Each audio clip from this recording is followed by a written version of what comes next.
Yau ma dai wani bawan Allah ya rasu akan wannan ciwon, yanayin yadda muke faɗin illarsa da kuma yadda yake tasiri a jiki.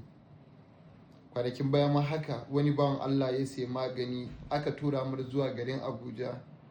Magani ya isa zuwa garin Abuja wayanda ba shi ya ɗaga ba kenan.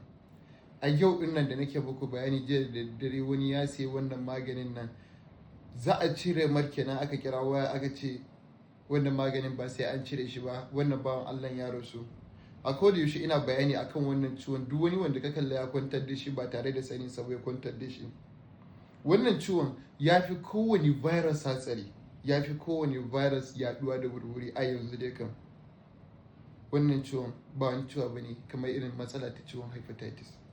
Matsala ta ciwon hepatitis wasu suna ganin sa it is just a common, but it is not. Matsala ta ciwon hepatitis ana iya ɗaukar sa an yawo, ana iya ɗaukar sa da skin to skin, kai hatta ko rigan kan nan ya ɗau zufa, musamman idan ya kasance liver crisis ne ko kuma ya zamanto chronic, ya yi chronic a jikinka sosai, to za a ɗauke shi slight mistake. Ita hepatitis ko da yaushe muna bayani a kansa, yana nan type A, type B, type C. A cikinsu akwai chronic akwai kuma liver crisis. Mu sani wannan chronic ita take tara mutum ruwa a liver, har ma yake sa shi fitsarin selo, yana kashe mutum jiki, yana sa su zawo da mara ma gaba ki daya.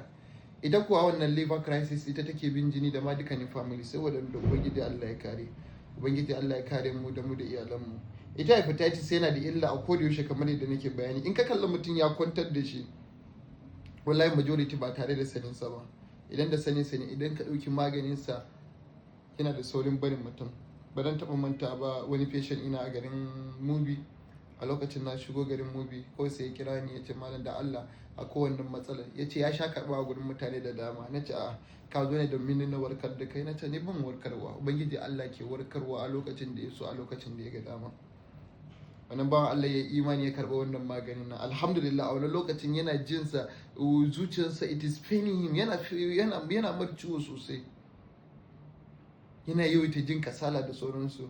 Alhamdulillah a wannan ranar nan wannan bawan Allah ne ya fara shan wannan maganin nan. Wallahi washe gari ya kirawo ni ya ce malam wannan matsalar nan na daina jinta.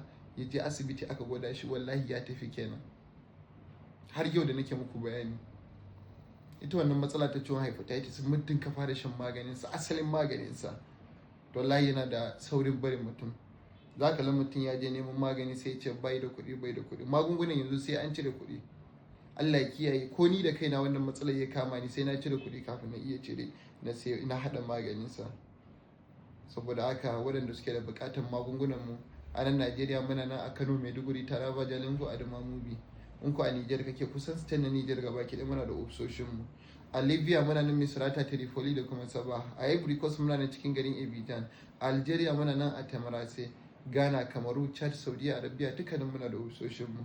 Kuma muna tura mutum maganin sa duk inda yake a faɗin duniya cikin aminci da kuma mutunta. Irin matsala ta ciwon hepatitis, rashin haifuwa, HIV da sauransu duk za ku iya tuntuɓar mu akan wannan lambar. Wassalamu alaikum wa rahmatullahi wa barakatuh.